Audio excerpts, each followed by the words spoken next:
A person that's truly authentic and truly healed does not need friends. Faites vos choses tout seul et vous en foutez des gens. Ne dépendez jamais des gens, mais seulement d'Allah. N'aie jamais confiance en l'humain et ne crois jamais en lui. Le seul lien qui va jamais vous décevoir, c'est avec qui? C'est avec Allah. Quand tu comptes sur une relation pour justement être heureux, qu'est-ce que ça veut dire? Ça veut dire que par toi-même, tu n'es pas capable d'être heureux. Ça veut dire que tu as besoin d'une source extérieure pour « Ah, maintenant je me sens mieux. » Ah oui. Les gens, ils sont pas importants. Fais confiance à personne. Ne fais confiance à personne. L'humain, il a trahi Dieu. Tu crois toi, il va pas te trahir? Tu penses être amoureux, mais en réalité, tu es juste accro. Et si tu es un homme accro, tu es un homme faible. Tu n'as besoin de personne. Tu dois être un homme ou une femme indépendante, sinon tu es faible. Et si tu te sens seul, ne t'inquiète pas, c'est un signe de Dieu.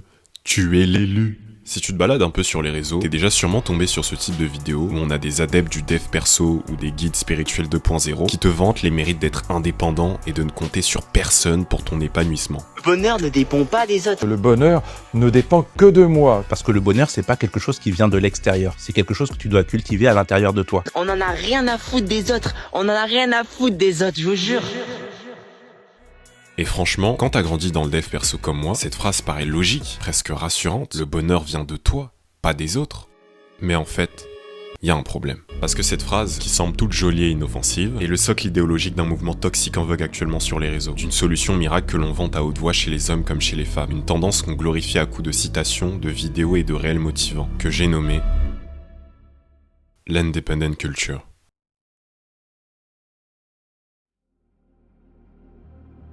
Quand tu écoutes les sages, les stoïciens, ces courants-là, bah en fait, ils te disent que tu peux absolument tout. C'est très mental, en fait. Et tu peux tout contrôler. Et à partir du moment où tu contrôles tes pulsions, mais t'es libre. Pour moi, il faut pas être dépendant de ses pulsions. Ça, c'est triste, quoi. La dernière fois, j'étais tombé sur cette vidéo un peu par hasard, où on a une femme de 30 ans qui nous explique pourquoi elle reste célibataire à 30 ans et comment le célibat a changé sa vie. Quand est-ce que tu vas comprendre que ton mari, il sera jamais ce fameux prince charmant. Et cet extrait, il a fait remonter en moi une question. Moi, je rencontre un homme, il va me sauver de ma vie monotone. Je suis pas complète dans ma vie. J'ai forcément besoin de rencontrer l'amour pour enfin vivre la béatitude, être totalement épanoui, connaître le bonheur, et ils vécurent heureux et eurent beaucoup d'enfants.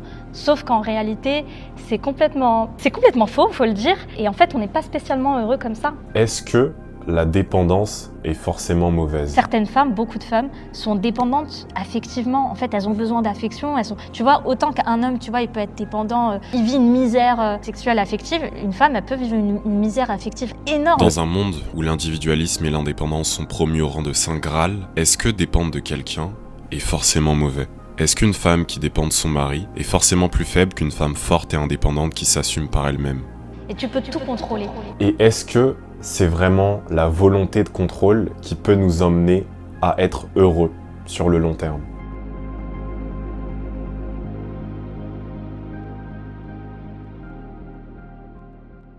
La raison pour laquelle je pose toutes ces questions, c'est parce que on vit dans une société qui promouvoit de plus en plus l'indépendance. Est-ce que toi, en tant que femme, tu dirais que tu as besoin d'un homme ou pas du tout? Non, pas du tout. Ah ouais, ok, d'accord. I think it's optional. Like, you don't need a man. Conjointe, j'aurais dit, pas forcément, en vrai, tu peux très bien vivre seule. Je crois que nous pouvons avoir tout, même toute seule.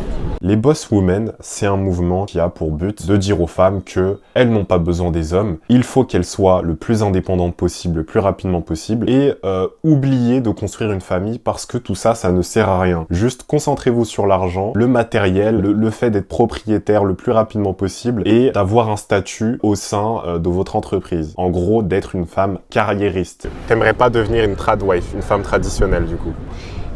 Non, pour l'image que nous avons de la femme traditionnelle, non.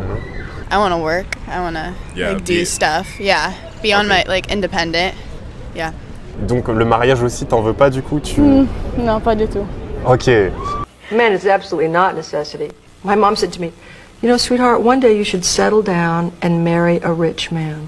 And I said, Mom, I am a rich man. Aujourd'hui, une femme qui dit être fière d'être femme au foyer, sans avoir de travail ni d'ambition carriériste, c'est vu comme dénigrant, pas inspirant, irresponsable pour la plupart des gens. Parce que aujourd'hui, on vit dans une société qui a fait croire aux femmes qu'elles peuvent assumer des responsabilités qui sont faites pour les hommes. Au travers du féminisme, on a cette illusion d'émancipation de la femme, de la rendre libre et de lui donner le droit de travailler, et on blâme ceux qui veulent rester à la maison dans un rôle traditionnel. Mais cette soi-disant liberté qu'on dit accorder aux femmes, ne serait-ce pas pour déséquilibrer les rôles respectifs d'un homme et d'une femme? Et je vous vois venir les féministes qui vont dire qu'il faut s'émanciper du patriarcat. Mais en toute honnêteté, est-ce qu'une femme ne serait pas mieux sous l'autorité d'un homme? Et est-ce que cette volonté d'émancipation est sincère? Ou est-ce que c'est juste l'expression d'une frustration intrinsèque que l'on rejette sur le patriarcat? Et si cette quête d'émancipation, ça ne serait pas pour détruire ce concept même de famille?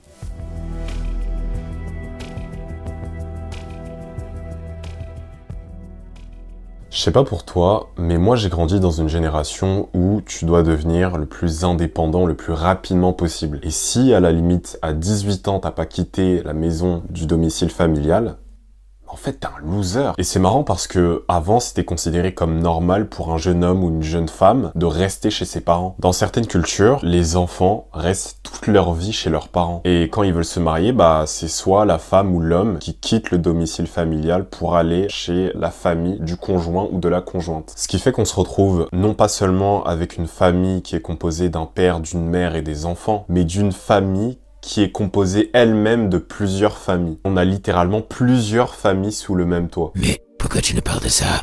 Parce que dans notre culture qui nous incite à l'autosuffisance le plus rapidement possible, eh bien en fait c'est pas du tout la même culture que dans certains pays d'Asie ou en Afrique par exemple, où on va considérer qu'il faut rester chez ses parents le plus longtemps possible, non seulement pour aider ses parents quand ils vieilliront, mais aussi et surtout pour s'aider entre frères et sœurs par exemple. Par exemple, si on peut pas garder son enfant, au lieu de le confier à une nounou qu'on ne connaît même pas ni d'Adam ni d'Ève, on va demander aux femmes du foyer de pouvoir le garder. Les responsabilités familiales comme la prise en charge des enfants ou des personnes âgées sont partagés, ce qui crée un réseau de soutien plus solide et de confiance. Et tout ça, pour les enfants, ça permet une socialisation qui va être plus riche et plus diversifiée, car ils bénéficieront de l'attention et de l'éducation non seulement de leurs parents, mais aussi de leurs grands-parents, leurs oncles, leurs tantes ou leurs cousins. Et donc en somme, si on prend du recul, la famille nucléaire où les enfants partent le plus tôt possible du domicile familial, c'est quelque chose qui prédomine en Occident et qui se retrouve beaucoup moins dans des cultures plus traditionnelles, comme par exemple en Afrique, en Europe de l'Est ou dans certaines régions d'Asie. Et pourtant, il y a de très fortes chances que toi qui m'écoutes, tu sois dans le modèle d'une famille nucléaire. Et là, tu peux sûrement répondre « Bah, je vois pas où est le mal là-dedans ». Eh bien, tu te trompes.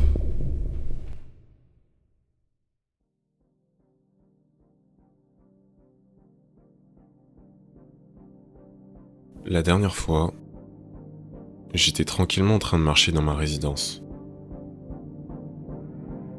Et, au loin, j'aperçus la silhouette d'une femme. Une femme assez âgée, debout devant la porte d'entrée de sa maison. Et au moment où je suis passé devant chez elle, j'ai croisé son regard à l'espace d'un instant. Et à ce moment-là, j'avais comme l'impression que ses yeux étaient remplis de désespoir. C'était comme si elle appelait à l'aide, mais que personne n'entendait son cri. Pour vous dire, son regard m'a tellement fait de la peine au point que j'ai décidé d'engager la conversation avec elle.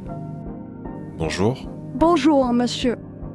Et au moment précis où elle a prononcé ce mot, j'ai vu quelque chose changer en elle. C'était comme si une lueur qu'elle avait perdue depuis des années réapparaissait dans ses yeux. Au cours de notre discussion, elle m'a confié que son mari n'était plus de ce monde, que ses enfants avaient quitté le foyer depuis longtemps, et, très honnêtement, m'a-t-elle dit, ils ne viennent presque jamais. Ces journées sont monotones et la solitude la ronge plus vite que la vieillesse. À la fin de notre discussion, son visage avait complètement changé. Il s'était illuminé comme un soleil qui se lève après une nuit interminable. Avant que je parte, elle m'a remercié timidement. Elle était reconnaissante que quelqu'un ait enfin pris le temps de s'arrêter pour se soucier d'elle.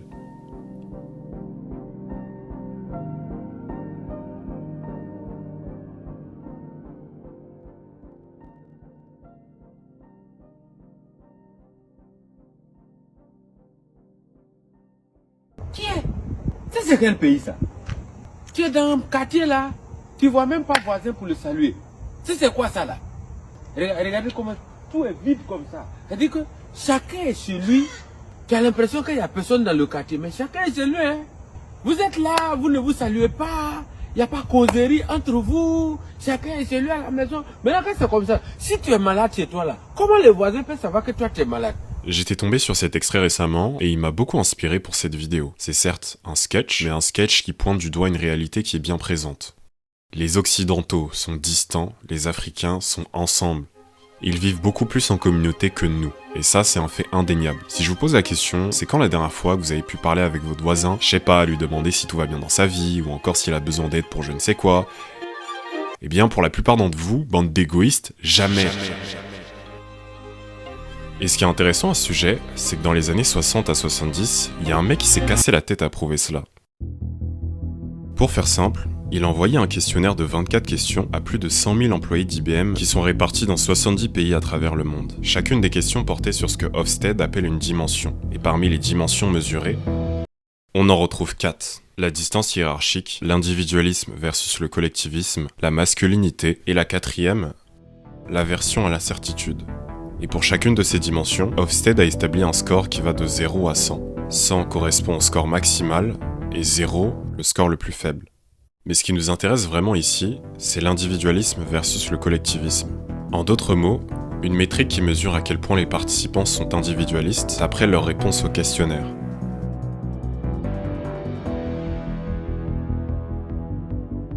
Et à première vue, on peut remarquer que la prémisse de départ se confirme.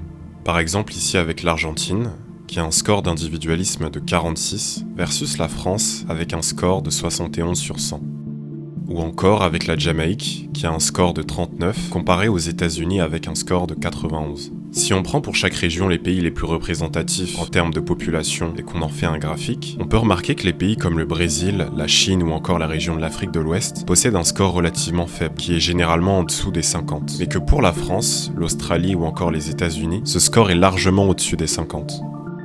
Et ce qui est intéressant d'observer, c'est que même si on prend tous les pays disponibles dans les données fournies par ce sociologue, on se rendrait compte que tous les pays occidentaux n'ont jamais un score inférieur à celui d'un pays émergent, à l'exception de la Grèce, avec un score de 35 sur 100, qui est inférieur à celui de l'Iran. Ok, c'est bien beau tout ça, mais ça veut dire quoi ça au juste? Je comprends pas. Eh bien c'est simple, ce que ces données traduisent, c'est qu'en Occident, l'indépendance et la réussite individuelle sont des valeurs centrales, alors que dans de nombreux pays du tiers-monde, ce qui prime avant tout, c'est la solidarité familiale, l'entraide entre générations et le fait de vivre ensemble plus longtemps. C'est vu comme normal et même comme quelque chose de positif. Ça ne veut pas forcément dire qu'ils sont en retard ou qu'ils manquent d'ambition, ça veut simplement dire que leur vision du succès est différente, plus collective, moins tournée vers l'ego. Dans ces pays dits moins développés, la réussite repose davantage sur le bien-être du groupe que sur des critères d'autonomie personnelle.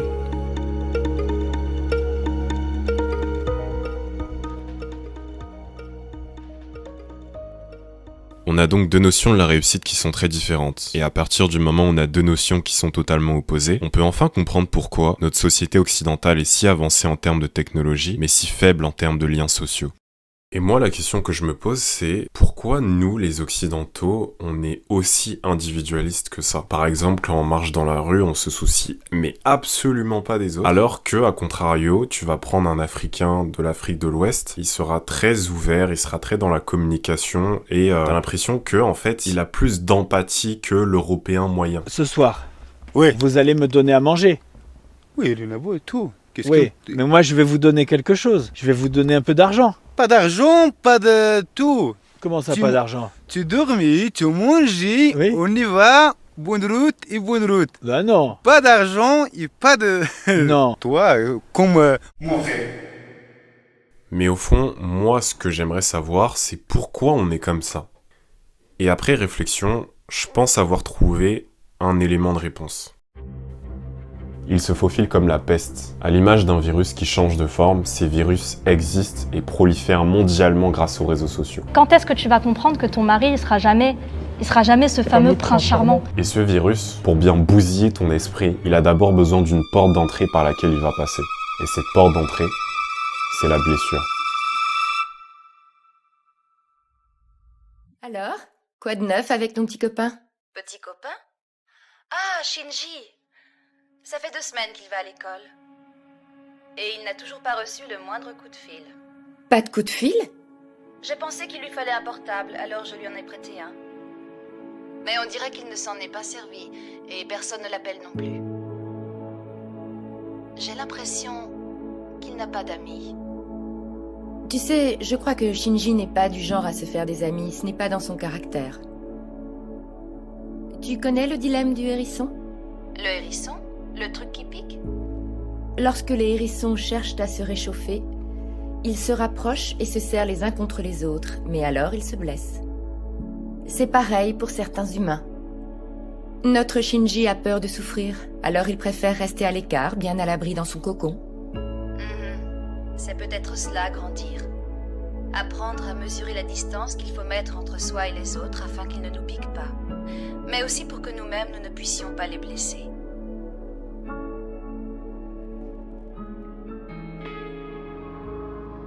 La blessure émotionnelle amène au retrait à la défense. Et c'est exactement ce que représente cette analogie du hérisson. Un mécanisme dans lequel on va se retirer afin d'éviter toute relation qui peut mener à une potentielle souffrance. Qu'est-ce qu'il y a de mal à vouloir fuir ce qui nous déplaît?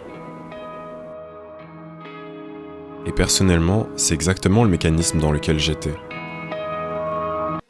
Sans pour autant m'en rendre compte.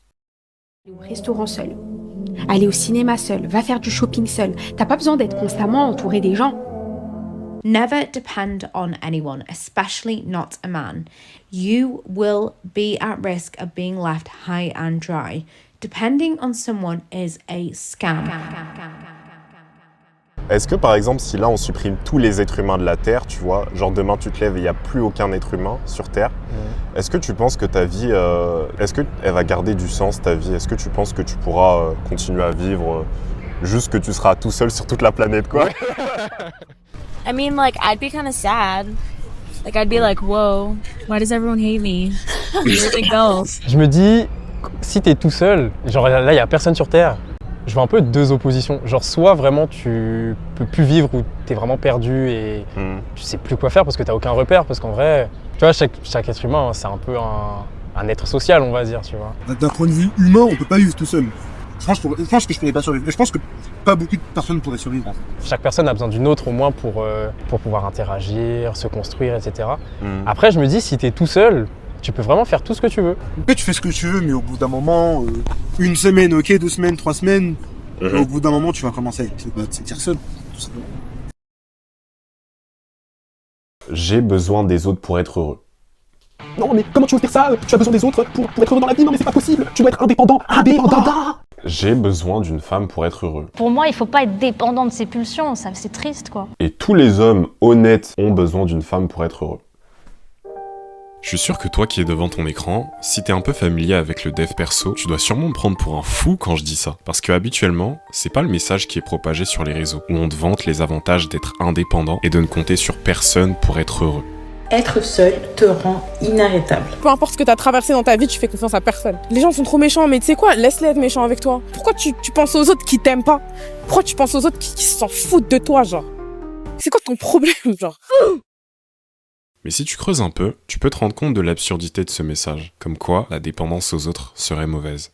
Avant, personnellement, j'étais tellement matrixé par l'independent culture que reconnaître que moi, j'ai besoin de quelqu'un d'autre, mais en fait, ça me répugnait à un point, pour te dire, en fait, ça me donnait presque une sensation de honte. Et ce que je trouve faux aujourd'hui, c'est que j'ai vraiment l'impression que c'est mal vu de dire qu'on dépend des autres, comme si c'était quelque chose de dénigrant, de ringard, de honteux. Mais moi, au contraire, je pense que c'est ok d'avouer qu'on a besoin des autres. C'est ok de dire j'ai besoin de l'autre pour mon épanouissement. Parce qu'au fond, on n'existe pas sans les autres. Et peut-être que certains vont trouver que je vais un peu loin dans mes propos, mais je rajouterai même quelque chose par-dessus ce que je viens de dire. C'est que c'est l'autre qui donne un sens à ton existence. People make your life and they make the construct of your life. So if they were all disappear, it's kind of like, what do you do? But then also that shows how much we really rely on people for our happiness and stuff like that. Et c'est marrant parce que tout ça, ça mène à se renfermer automatiquement sur soi. Généralement, si vous essayez d'écouter attentivement une personne qui proclame haut et fort l'indépendance, c'est généralement une personne qui a été blessée par le passé. Vas-y, regarde-moi, je te dis! Et comme mécanisme d'autodéfense, elle va se conforter dans l'idée qu'elle peut se suffire à elle-même, qu'elle n'a pas spécialement besoin des autres, qu'elle peut tout avoir par elle-même. Un état d'esprit où toute dépendance est considérée comme mauvaise. Je vais vivre seule, sans personne. Personne. Je compterai que sur moi.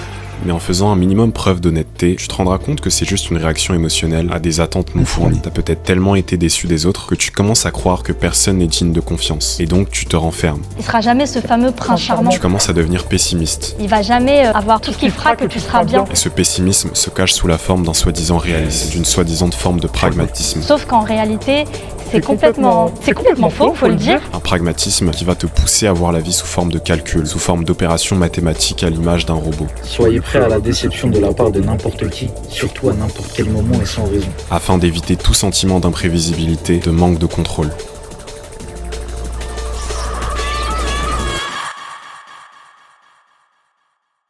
Mais la vie, ce n'est pas que ça. Il y a des choses qu'on peut pas expliquer, il y a des choses qu'on peut pas comprendre. C'est pas parce que toi, tu n'as pas eu ce prince charmant dans ta vie qu'une autre femme ne l'aura pas. Je pense qu'il faut arrêter de propager ce pessimisme aux autres et garder une forme d'utopie en nous, une forme de lumière intérieure qui nous pousse à garder espoir en l'humain. Parce que des âmes qui sont belles, il y en a plein, bordel! Ok, la question c'est si j'ai besoin d'un homme. Bah, au fond, oui, c'est ça en fait la question. Au fond, oui. Oui, je vais pas mentir, moi je veux une famille, je vais être pas une trad wife, mais j'aime bien la tradition, j'aime bien l'idée d'un couple, une famille. Donc peut-être oui, pour finir de réussir ma vie, je pense à une famille et un homme avec. Je sais pas si c'est très féministe de ma part, mais moi j'aimerais trop être une mère, avoir des enfants. Et je pense pas que je serais contente juste avec un travail sans une famille.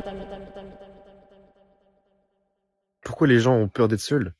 Parce qu'en réalité ils ne s'aiment pas. Moins vous êtes entouré, plus vous réussissez votre vie. Parce qu'ils n'ont pas confiance en eux et qu'ils n'aiment pas leur propre personne. Tu t'es relevé seul. Tu t'entraînes seul.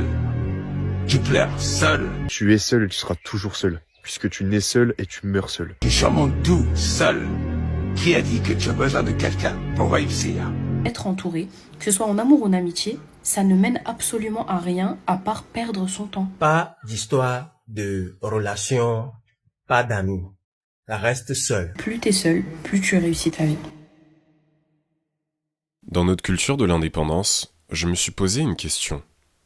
Est-ce que tout ça, c'est vraiment censé nous rendre heureux? Tout faire par soi-même, devenir sa priorité, ne dépendre de qui que ce soit, émotionnellement, financièrement, mentalement, bref, sur tous les aspects. Est-ce que notre part de bonheur ne provient pas du fait qu'on dépend d'autrui, ne serait-ce que émotionnellement? Et si on se conforte dans l'idée de couper toute attache, est-ce qu'on serait pas en train de se détruire? Au final, c'est quoi la vraie réussite? Le vrai bonheur? En tout cas, pour moi, je crois que j'ai trouvé la réponse.